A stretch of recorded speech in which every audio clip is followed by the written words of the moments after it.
Shine IAS academy पर आप सभी का स्वागत है। बच्चों, जैसा कि हमारी वीडियो चल रही थी जिसमें हम संवेग के बारे में आपको बता रहे थे, तो उसका एक और टॉपिक है, वो है संवेग संरक्षण का सिद्धांत या नियम। तो जानते हैं, समझने की कोशिश करते हैं उसके बारे में। छोटा सा टॉपिक है ना, जल्दी उसको हम जो है समाप्त कर लेंगे। तो टॉपिक का नाम है संवेग संरक्षण का सिद्धांत। ठीक है, संवेग संरक्षण का सिद्धांत क्या है, देखते हैं उसके बारे में। तो कुछ लिखा है मैंने इस तरह से, देखो क्या लिखा है। मैंने लिखा है कि यदि किसी निकाय पर कोई बाह्य बल कार्य न कर रहा हो तो निकाय का संवेग अपरिवर्तित रहता है। मतलब अगर कोई मान लीजिए बॉल है, ठीक है, बॉल रखी हुई है और ये जो बॉल है, ये बॉल रखी हुई है, अगर इस पर कोई बाह्य बल लगा हुआ नहीं है, कोई फोर्स लगा हुआ नहीं है, ठीक है, तो इसका जो संवेग होगा वो अपरिवर्तित रहेगा। या ये कहें कि कोई बॉल जो है समान वेग से या समान चाल से लुढ़क रही है, ठीक है, लुढ़कती चली जा रही है, उस पर कोई बाह्य बल लगा हुआ नहीं है, तो इसका जो संवेग होगा वो अपरिवर्तित रहेगा, मतलब वो संवेग नहीं बदलेगा। ठीक है, तो और अगर निकाय पर बाह्य बल लगा हुआ है तो संवेग बदलेगा। ठीक है, क्योंकि बाह्य बल के कारण संवेग में परिवर्तन हो जाएगा। मैंने कहा था कि संवेग परिवर्तन की जो दर होती है वो आरोपित बल के अनुक्रमानुपाती होती है। आरोपित बल का अनुक्रमानुपाती होने का मतलब ये होता है कि जैसे जैसे हम बल बढ़ाते चले जाएंगे, संवेग के परिवर्तन की दर भी बढ़ती चली जाएगी। ठीक है, तो अब ये देखो, मैंने जो लिखा है उसका अर्थ होता है कि यदि किसी निकाय पर कोई बाह्य बल कार्य न कर रहा हो तो निकाय का संवेग अपरिवर्तित रहता है, नहीं बदलता। इसका मतलब ये होता है कि पूर्व का संवेग और बाद का संवेग दोनों आपस में बराबर होते हैं। या आप ये कहें कि संवेग संरक्षण के अनुसार, है ना, टक्कर से पहले का संवेग और टक्कर के बाद का संवेग, ये दोनों संवेग आपस में कैसे होंगे, बराबर होंगे जब दो वस्तुओं की टक्कर होगी। जैसे मान लीजिए एक बॉल थी, ये कोई वस्तु है, ये कोई वस्तु है और ये एक v वेग से चल रही है। इस वस्तु का द्रव्यमान है m। ठीक, एक दूसरी वस्तु है ये जिसका द्रव्यमान मान लीजिए m है, ठीक है, और इसका जो वेग है,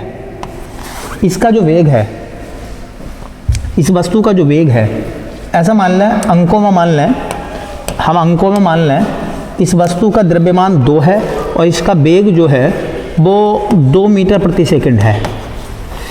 इस वस्तु का द्रव्यमान 3 है और इसका जो वेग है मान लीजिए वो 3 मीटर प्रति सेकंड है। तो मेरा कहने का मतलब ये था, अभी इनकी टक्कर नहीं हुई है, तो बिना टक्कर के इन दोनों का संवेग कितना होगा, टोटल संवेग। तो पहले इसका संवेग निकालेंगे। इसका संवेग हो जाएगा P बराबर mv। P बराबर बेटा होता है mv, m का मान हो गया 2 और गुणा वेग है 2। इसका संवेग निकालें तो इसका संवेग हो जाएगा, देखिए द्रव्यमान है 3 और वेग है 3, तो 3 तिया 9 और 2 दूनी 4, 3 तिया 9 और 2 दूनी 4। इसका मतलब इसका प्रारंभिक संवेग हो गया 4, इसका प्रारंभिक संवेग हो गया 9, 9 4 13। कितना संवेग आया? तो टक्कर से पहले दोनों का कुल संवेग हो गया 13। अब हो जाती है इनकी आपस में टक्कर। जब इनकी आपस में टक्कर हो जाती है, मान लीजिए टक्कर हो जाती है, तो टक्कर के बाद मान लो, टक्कर होने के बाद इनमें से एक वस्तु रुक जाती है एक वस्तु, मान लो 2 मीटर प्रति सेकंड की और 3 मीटर प्रति सेकंड की कोई वस्तु है ना, और या ऐसा मान लो कि उनकी टक्कर हुई और टक्कर होने के बाद में वो दोनों आपस में चिपक गई, दोनों आपस में जुड़ गई, है ना। या टक्कर के बाद ऐसा हो कि पहली वाली वस्तु जो है, एक हल्की वाली वस्तु वो रुक गई, ठीक है, और भारी वाली वस्तु रुक गई, हल्की वाली वस्तु का वेग बढ़ गया, टक्कर के बाद वेग बढ़ गया उसका, टक्कर के बाद मान लीजिए वेग बढ़ जाता है। तो अगर मान लो ये भारी वस्तु है, ये हल्की वस्तु है, समझ रहे हैं ना, और अगर टक्कर के बाद एक वस्तु का वेग बढ़ जाता है, अब इसका तो बढ़ेगा नहीं। मान लो भारी वस्तु अगर हल्की वस्तु को टक्कर मार देती है तो हल्की वस्तु पीछे हट जाती है, ऐसा होता कि नहीं होता?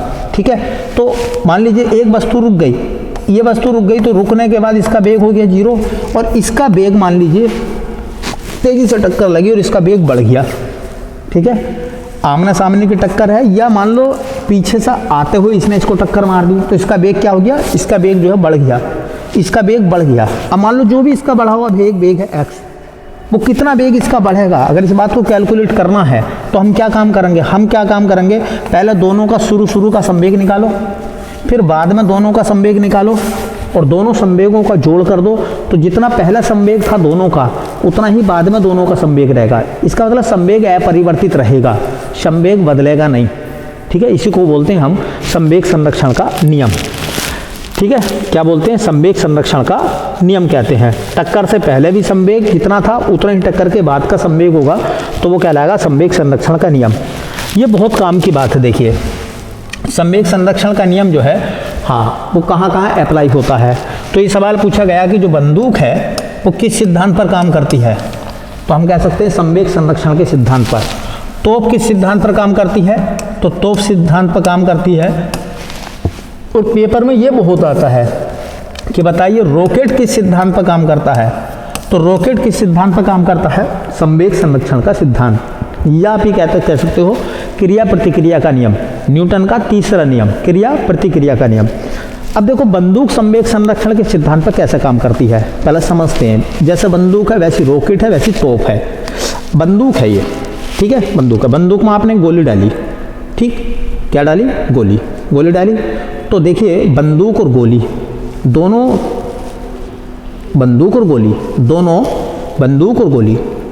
ब्रह्मावस्था में है। अब जैसे आपने बंदूक से गोली छोड़ी तो गोली का वेग बहुत तेज होगा, बंदूक भी हल्का सा पीछे की तरफ झटका मारेगी। तो जब गोली नहीं छोड़ी गई थी उस समय बंदूक का और गोली का संवेग क्या था, और जिस समय गोली छूट गई है उस समय गोली और बंदूक का संवेग क्या था। इसका मतलब यह है कि गोली छूटने से पहले बंदूक का संवेग और गोली छूटने के बाद का संवेग दोनों बराबर होंगे। इसका मतलब ये निकलता है कि देखो जो गोली का संवेग होगा वही बंदूक का संवेग होगा। बंदूक चूंकि गोली के मुकाबले भारी होती है इसलिए वो हल्का सा झटका मारती पीछे की तरफ, गोली हल्की होती है इसलिए वो बंदूक से बहुत तेज़ी से जाती है, क्योंकि दोनों का क्या चीज़ बराबर है, दोनों का संवेग बराबर है। और मैंने कहा कि संवेग अगर बराबर है, दो वस्तुओं के संवेग अगर बराबर हैं, P बराबर P मतलब m1 v1 बराबर m2 v2, तो यहाँ से देखिए v1 बटे v2 बराबर होगा m2 बटे m1। इस वाले नियम को अप्लाई करिए, इस वाले नियम को अप्लाई करिए। देखिए इस वाले नियम को आप अप्लाई करिए, पहले इस तरीके से अप्लाई करिए। v1 बटे v2 बराबर m2 बटे m1। 1 के साथ में 2 आ रहा है और 2 के साथ में 1 आ रहा है। इसका मतलब वेग और m दोनों एक दूसरे के उल्टे हैं। उल्टे होने का मतलब यह है कि अगर जिसका द्रव्यमान कम होगा उसका वेग ज़्यादा होगा, और जिसका द्रव्यमान ज़्यादा होगा उसका वेग कम होगा। तो जब गोली और बंदूक दोनों के संवेग बराबर हैं, तो बताइए किसका द्रव्यमान कम होता, गोली का या बंदूक का, तो गोली का, इसलिए गोली का वेग ज़्यादा है। किसका द्रव्यमान ज़्यादा होगा, गोली का बंदूक का, तो बंदूक का, इसलिए बंदूक का वेग कम होता है, इसलिए बंदूक हल्का सा झटका मारती है, हल्का सा पीछे की तरफ झटका मारती है। ठीक है, बात समझ में आ गई। तो गोली, वैसी तोप को छूटते हुए फिल्मों में आपने देखा होगा, जब तोप से गोला छूटता है तो तोप पीछे की तरफ हट जाती है हल्की सी, है ना। तो गोला और तोप, भाई गोला इतना बड़ा है और तोप इतनी बड़ी है, विशाल तोप है, तो तोप का संवेग और गोले का संवेग आपस में बराबर होगा। संवेग अगर बराबर होगा तो जिसका वेग ज़्यादा होगा उसका द्रव्यमान कम होगा। तो गोले का द्रव्यमान कम होता है इसलिए उसका वेग ज़्यादा होता है, बंदूक का, तोप का द्रव्यमान ज़्यादा होता है इसलिए उसका वेग कम होता है। रॉकेट किस सिद्धांत पर काम करता है, तो संवेग संरक्षण के सिद्धांत पर। कैसे काम करता है, देखिए कैसे काम करता है। जब रॉकेट छूटता है, मतलब रॉकेट छूटता है तो उसकी गैसें पृथ्वी पर या वायुमंडल पर पीछे की तरफ धक्का लगाती है। वायुमंडल विशाल है, रॉकेट उसके सामने, उसका द्रव्यमान कम है, इसलिए रॉकेट का संवेग और वायुमंडल का संवेग दोनों बराबर होंगे, इसलिए वायुमंडल की स्पीड कम होगी, वायु के पीछे हटने की स्पीड कम होगी और रॉकेट की ज़्यादा होगी। ठीक है, तो रॉकेट तोप, बंदूक, ये किस सिद्धांत पर काम करते हैं? संवेग संरक्षण के सिद्धांत पर। इतना याद रख लोगे तो काम हो जाएगा एग्जाम के लिए। ठीक है, समझने के लिए ये सब बातें होती हैं जो मैं आपको इस तरीके से बताता हूँ। आगे देखिए, कुछ मैंने बातें लिखी हैं, देखो यहाँ से आप चीज़ों को समझोगे। और ऐसे सवाल ये कुछ एग्जामों में पूछे गए थे। क्या पूछा गया था कि एक खाली ट्रक है और एक सामान लदा हुआ ट्रक है, दोनों समान वेग से चल रहे हैं। ब्रेक लगने पर खाली ट्रक पहले रुकेगा क्योंकि उसका संवेग कम होगा। भाई दो ट्रक हैं, उनके द्रव्यमान बराबर हैं, ठीक है, और वो समान वेग से चल रहे हैं, द्रव्यमान बराबर हैं, समान वेग से चल रहे हैं। लेकिन जिस ट्रक में आपने लोड रख दिया, जिस ट्रक में आपने सामान लाद दिया, अब उसका द्रव्यमान ज़्यादा हो गया या नहीं हुआ? उसका द्रव्यमान ज़्यादा हो गया। क्यों ज़्यादा हो गया? क्योंकि खाली उसका वजन और प्लस उसके अंदर भरे हुए सामान का वजन। तो जो लोड वाला ट्रक है उसका वजन कैसा हो जाएगा? ज़्यादा हो जाएगा। और दोनों के वेग समान हैं। अगर ब्रेक लगाया जाए तो कौन सा ट्रक पहले रुकेगा? खाली वाला। खाली वाला ट्रक पहले रुक जाएगा और जो लोड भरा हुआ ट्रक है वो देर से रुकेगा। क्यों? क्योंकि लोड वाले ट्रक का संवेग ज़्यादा होगा, लोड वाले ट्रक का संवेग ज़्यादा होगा और खाली ट्रक का संवेग कम होगा, इसलिए खाली ट्रक पहले रुक जाएगा। तुमने देखा होगा कि लोड का जो वाहन होता है उसका जब ड्राइवर से हम बात करते हैं तो कहता है कि लोड की गाड़ी को रोकने में, है ना, हाँ, लोड की गाड़ी को रोकने के लिए ज़्यादा पावर लगानी पड़ती है किसी इंजन को। या आप ऐसा मान कर चलें कि अगर कोई वस्तु भारी है उसको रोकने में आपको ज़्यादा बल लगाना पड़ेगा। मान लो एक लुढ़कता हुआ कोई सहतीर है, बहुत बड़ा है, वो लुढ़का हुआ चला जा रहा है, उसको रोकने के लिए आपको ज़्यादा बल लगाना पड़ेगा। उतनी ही स्पीड से कोई गत्ते का बना हुआ सहतीर है, उसको रोकने में आपको ज़्यादा बल लगाना नहीं पड़ेगा। तो शायद ये समझ गए होंगे आप। और देखिए, कहना है कि कील को ठोकने के लिए, जो कील होती है, कील को ठोकने के लिए हथौड़ा भारी बनाया जाता है। कील को ठोका होगा दीवार पर कभी आपने, ठीक है, तो हथौड़ा जो है वो कील के मुकाबले भारी होता है। भारी क्यों बनाया जाता है? क्योंकि भारी होने से उसका संवेग बढ़ जाता है, भारी होने से उसका संवेग बढ़ जाता है। ठीक है, आगे देखो मैंने लिखा है, बहुत अच्छा सवाल है ये भी। क्या कह रहे हैं इसमें? अधिक द्रव्यमान वाली क्रिकेट बॉल, एक क्रिकेट की बॉल जो लेदर की होती है और एक टेनिस बॉल जो क्रिमिच की बॉल होती है, कुछ समान वेग से फेंका जाता है। दोनों के वेग समान है और फेंक दीजिए उन्हें। कह रहे हैं कि यदि उन्हें रोका जाए तो क्रिकेट की बॉल के लिए अधिक बल लगाना होगा।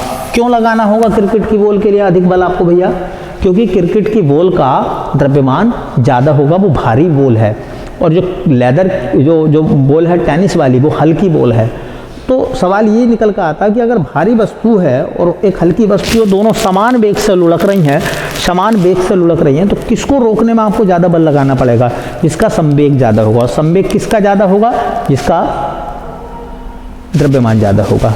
ठीक है, अब ऐसा मान कर चलें आप, एक छोटा बच्चा है और एक बड़ा व्यक्ति है। ठीक है, छोटा बच्चा और बड़ा व्यक्ति दोनों समान वेग से दौड़ रहे हैं। अचानक वो आपसे टकरा जा, छोटा बच्चा और एक बड़ा व्यक्ति दोनों दौड़ रहे हैं समान वेग से और वो आपसे टकरा जा, तो बताइए कौन से व्यक्ति के टकराने से आपको ज़्यादा चोट लगेगी? किस व्यक्ति से आपको ज़्यादा धक्का लगेगा? कौन सा होगा वो? छोटा बच्चा या बड़ा व्यक्ति? कमेंट करिए और लिखिए इसके बारे में कि किसके टकराने से आपको आघात या चोट या बल ज़्यादा आपके ऊपर लगेगा। ठीक है, तो ये छोटा सा टॉपिक था, आज समाप्त कर दिया, ये जल्दी समाप्त हो गया है। ठीक है, धीरे धीरे क्लासों की लंबाई को बढ़ाएंगे, धीरे धीरे थोड़े सिलेबस में थोड़ा तेज़ी लेकर आएंगे, जल्दी से उसको खींचेंगे। फिलहाल अभी चीज़ों को जमा रहे हैं ताकि आपको एक बेसिक चीज़ें आपको पता चल जाए। ठीक है, बाद में क्वेश्चन पेपर भी कराएंगे, बहुत सारे क्वेश्चन पेपर कराएंगे, उससे आपको लगेगा कि एग्जाम में इस तरीके के सवाल पूछे जाते हैं। जैसे इस तरीके के सवाल एग्जाम में अक्सर आते हैं। ठीक है, और भी हैं, ये मैंने टाइटल थोड़ा सा दिया था, सिद्धांत इस तरीके से पूछे जाते हैं। ठीक है, तो इन पर आप काम करिए और आप जुड़े रहिए, है ना, और नोट्स वगैरह बनाइए, अच्छे से तैयारी करिए अपनी अच्छे से। एग्ज़ाम में आपको साइंस के बहुत सारे सवाल जो मिलते हैं वो सब आपको मिलेंगे। ठीक है, तो मिलते हैं नेक्स्ट वीडियो में। तब तक के लिए बहुत बहुत धन्यवाद।